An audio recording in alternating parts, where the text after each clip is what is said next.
سلامونه دوستانو.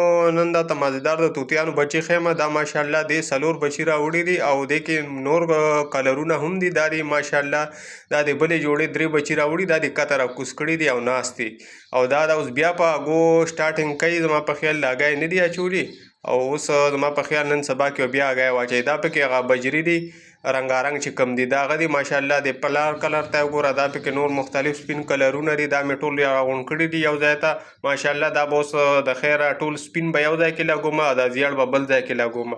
دا اوس مې ورته بله کمره روانه کړې ده، انشاءالله هغه به بله ویډیو کې